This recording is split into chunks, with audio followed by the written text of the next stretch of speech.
Hey everyone, welcome back to the Gleemen. Vance here, joined by my co-host Drew, as usual. Hey everyone. And today we have our special guest, Matt, our longtime friend and first-time reader. So we have him in today for a check-in on his impressions of The Eye of the World, which he finished a couple of weeks ago at this point. So we're pretty excited to dig in, basically interview him, and see what he thought of the book. So Matt, thanks for popping in with us. Yeah. I know a little bit about your reading history, but how much fantasy have you read before jumping into The Lord of the Rings? Not a whole lot. I've read some, I don't know, some people may call it trash fantasy, but, Did it like have some of the D&D books. What, like Dragonlance? Whether that's Dragonlance or some of the others. No way, man. Mostly Dragonlance. Dragonlance isn't trash tier. Don't let anyone ever say Some people otherwise. consider it, but I thought they were. I mean, they were it's all right. not like top tier, but I think it's good mid-level, like fun. Yeah. But really, that's about it. Now, I love fantasy, like, as a genre, but I haven't been very good at keeping up with reading fantasy. Yeah. So did you read the Drizzt series? Drizzt series? Nope. Oh, okay.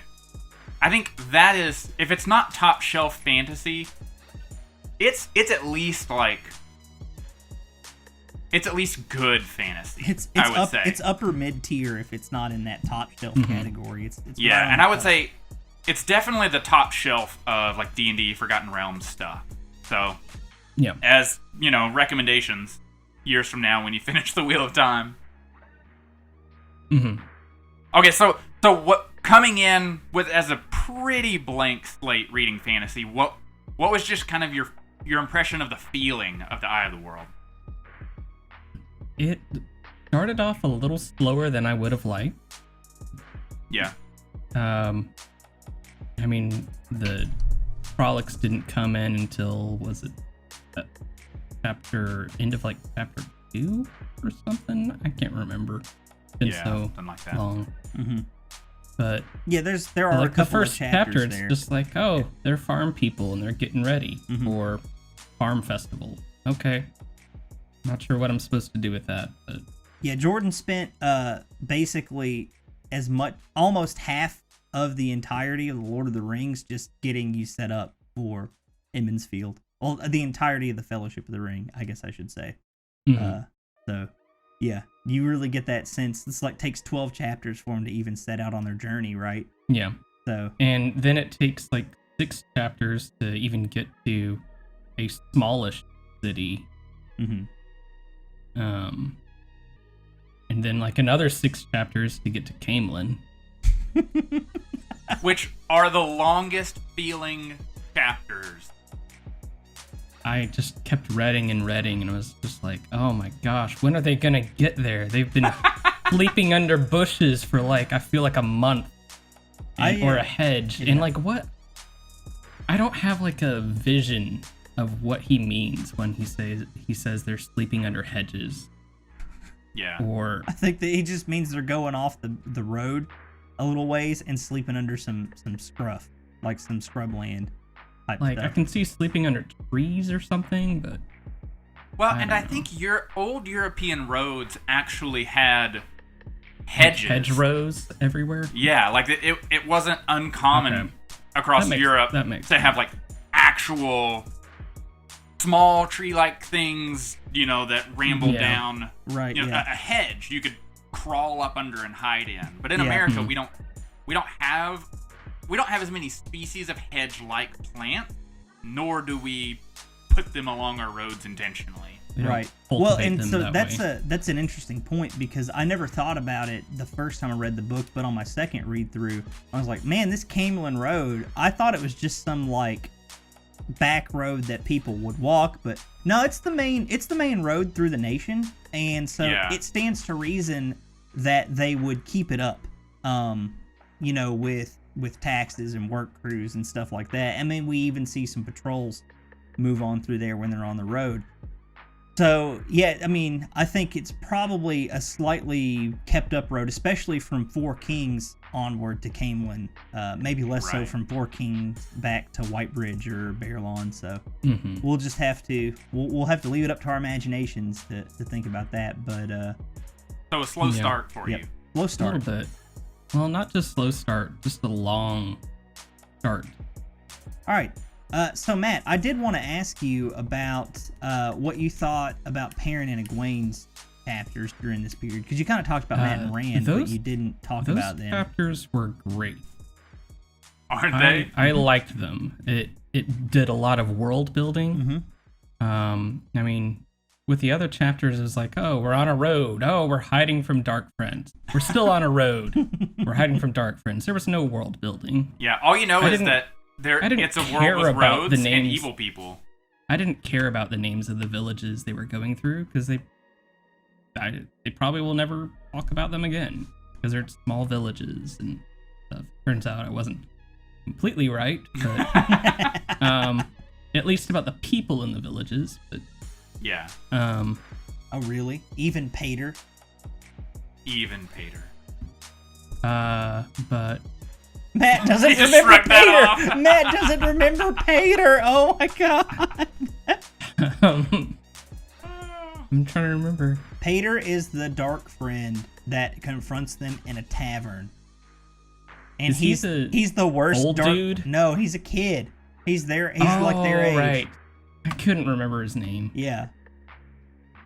He's literally just an angsty teenager who is like, "Oh, I'm gonna like join the shadow for a t-shirt, basically." Yeah. Okay. Look, I never thought I'd actually have to do anything for him.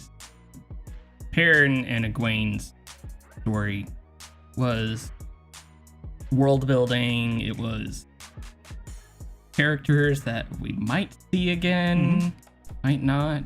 I'd like to see Elias again. I think Perrin would like to see Elias again. So you liked Elias? I think that's safe to say that most people like Elias on their read. Yeah. Hard not to. Yeah. Wolf boy. Well, Perrin's Wolf He's Man. probably not a boy. Elias is Wolf Man. Wolf Man. Or is he a man wolf? Yeah, ooh. Anyways. Yeah, it's great. Yep. So what about Egwene? She was all right. Yeah. She just a lot of the women, at least in the very beginning, they're just kind of there. They're along for the ride. They're not. They don't have powers yet, or their powers aren't realized yet. You know, they're along for the ride. They're someone to talk to, or someone to lust after, or. Yeah. So Matt, what was your read, or what'd you take away from Egwene in all of those chapters? Well, like her and just Nynaeve, the two of them didn't really. They were just kind of along for the ride. Okay. I guess would be the best way to put it. Interesting. So Nynaeve rescuing Perrin and Egwene from the White Cloaks is along for the ride. Noted. Well, okay.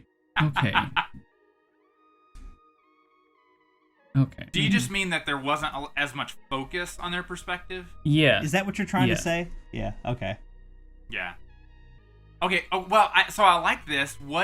In that respect, what did you think of the tension, like the leadership tension or the role tension between Perrin and Egwene as they were adventuring? Because there was some narrative focus on that. Yeah. I'm trying to think. I guess.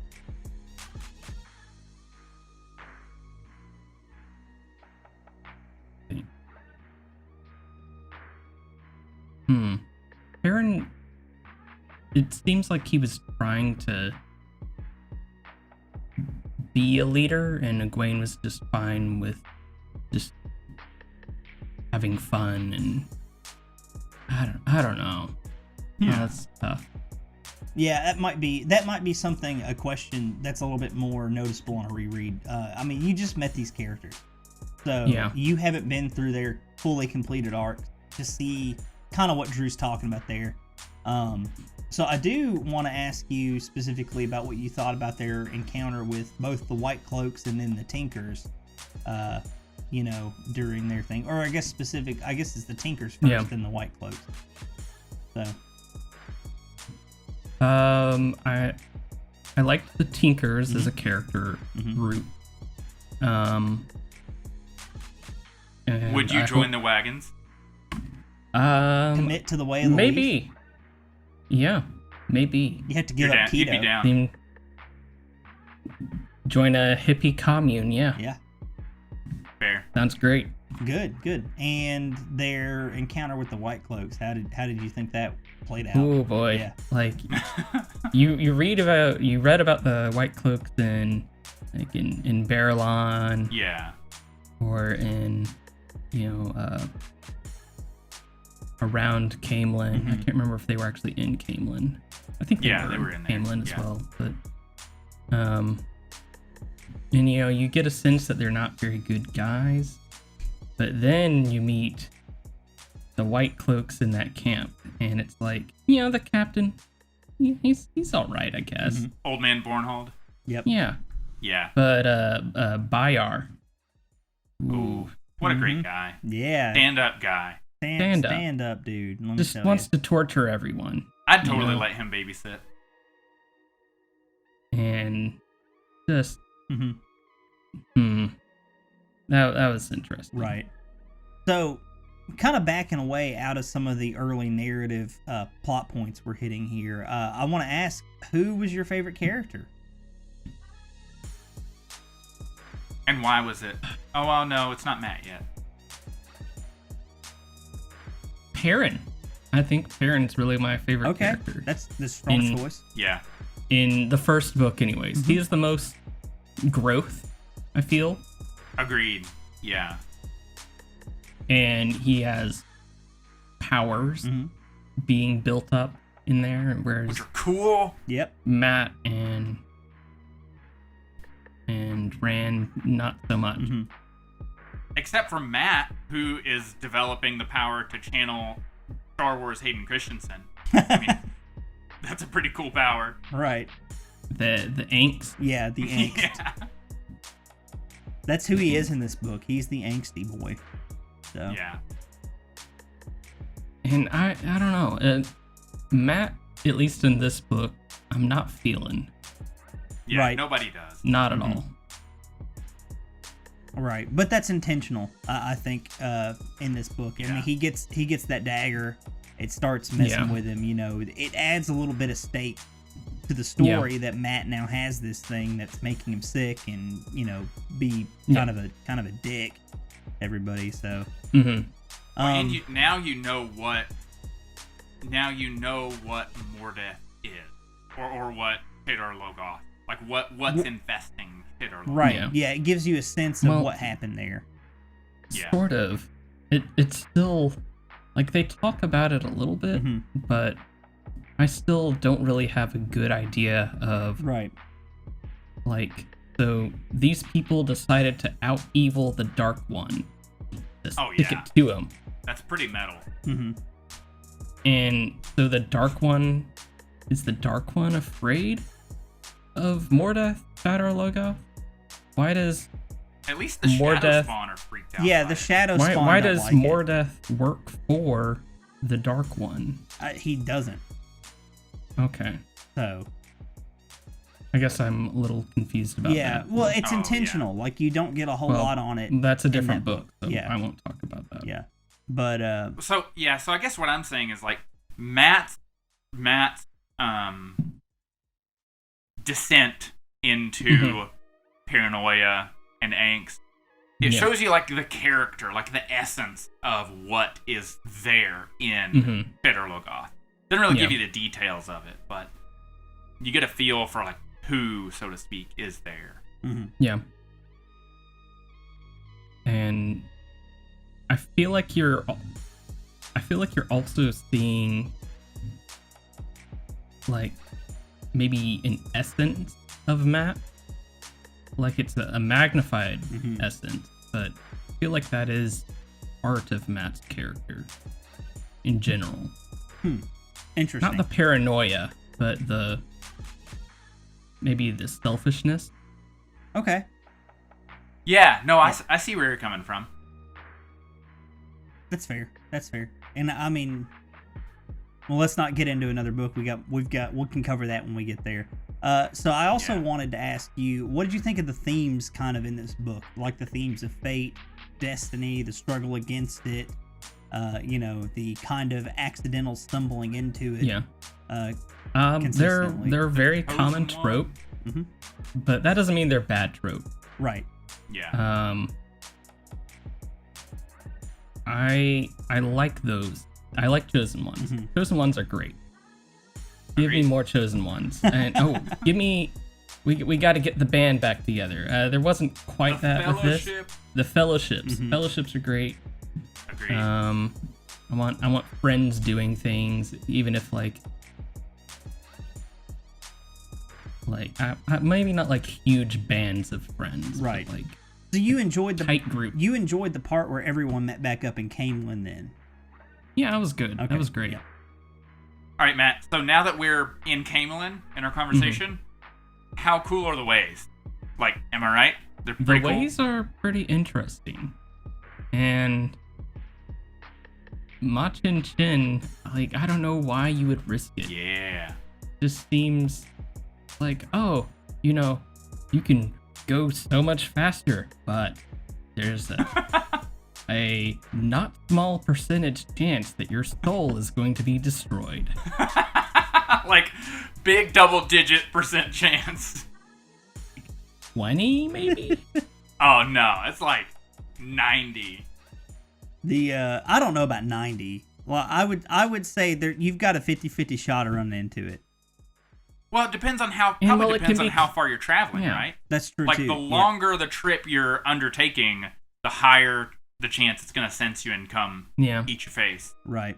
I feel like we're not going to get an answer, but I want to know what Machin Chin is. And also, why choose Machin Chin? That doesn't sound like an Ogier name. Well, I guess I only know couple of Ogier names, but still. Well, I don't think the Ogier named silly. it necessarily. Okay, well, whoever did. Yeah. Well, it's the old tongue, man. Can't make fun of the old tongue. Yeah, it's the old tongue. Come on. The old tongue. Why are you laughing at the old tongue, man? Come on, you don't like an old tongue? I'm not. No. Vance and I have talked specifically about the idea of the old tongue. Yep. In another episode. Yes, so we have a good chunk of another episode dedicated to it, so go check it out. Well, Matt, there's one more question I specifically want to ask you before we get into the end of the book, and that is, what was your favorite moment of The Eye of the World? Ooh, let me think. And if it is the end of the book, feel free to go ahead and state that too, because we can segue in. It was when they turned the badger loose on the green. Right? It's either...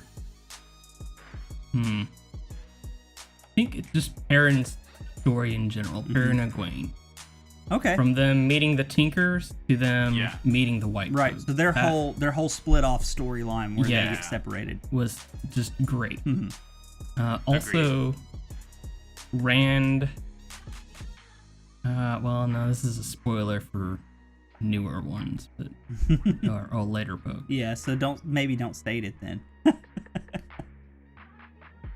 But no, his whole entire thing that was pretty great. Right. So some of Rand's character progression, which admittedly I felt like didn't truly start until he got to Camelin. Until he got to right, because the earlier parts of the book. Rand's just in the group with people. He's just kind of still being who he was. Then he and Matt are on the run for a good chunk of it, so they're in survival mode.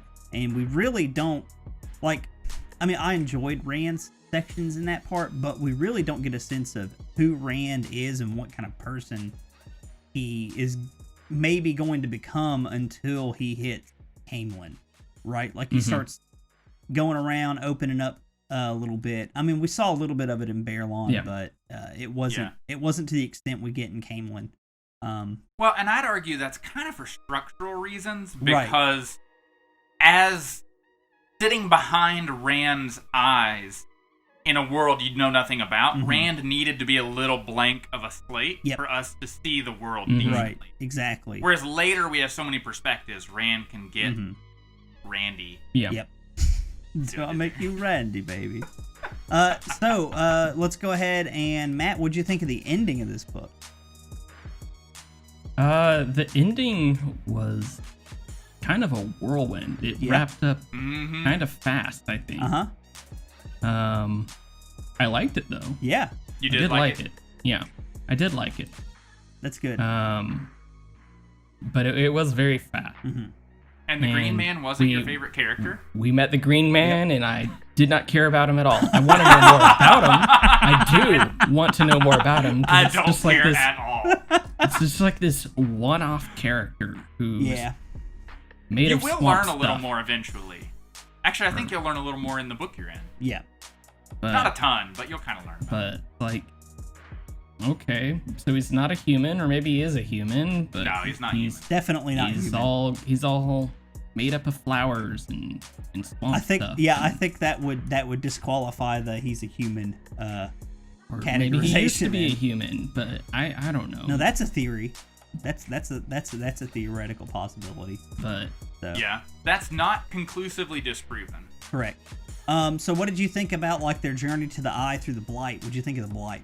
Did it live up to the name, the Blight? I think it did. I think it could have been a little darker, maybe. Okay. All right. Like it. Do you think the TV show has good visual to do something cool with the Blight? Well, they have Mordor that they can pull off of a little bit. Well, but I didn't get a Mordory feel. Yeah, no, I don't. I didn't really either. Yeah. But there's another place that will give you a Mordory feel, but you haven't seen it yet. You're not there yet. Well, what about Agenor and Bethalmel? Bethalmel. Yeah. For being Forsaken, they were pretty easy to kill. Well, the Green Man did sacrifice himself for one of them. Okay. To be fair. Yeah. And then Moraine tried to fight. It was Agenor, right? She tried to fight Agenor? I thought Nynaeve tried to fight. They both tried, I thought. And well, he just literally slapped Nynaeve out. He did. He did what I call a Forsaken handle, which is I'm way stronger than you in the one power, so now I'm gonna Forsaken handle you. So yeah, I mean, it was that moment made me really feel like, oh, that was my kind of shit. The magic in this wasn't super epic. No, but that was the part I was like, oh shit. I thought magic was going to be kind of low key here, and then it introduces two of these really powerful dudes, and you're like, oh shit. No, the magic is going to scale up ridiculously from here on out. Well, and the power scale, Moraine had been portrayed as pretty powerful. She'd handled herself very well up until now. I still, even in the book I'm in now, I still can't figure out how powerful people actually are. And that's intentional. It's a little noodly. Yeah, that's intentional in the early section of the books to reflect your main character's lack of knowledge of it as well. Yeah. So. And you've read far enough to see that magic in the Eye of the World. I will not back off the opinion that magic in the Eye of the World is not what channeling is in the later book. And that's okay. Yeah. It wasn't fully hammered out at that point. So we're coming up on time for this episode, guys. Any final thoughts before we wrap? I'm glad you guys introduced me to this. Good. I'm really enjoying the book so far. So Matt, you're up to the Shadow Rising, so I think you have enough context to answer this. Do you think it makes sense for the TV show to keep the whole sequence around the Eye of the World? Or does that need to be changed or removed to fit with everything? Ooh. I think it needs to be changed a little bit.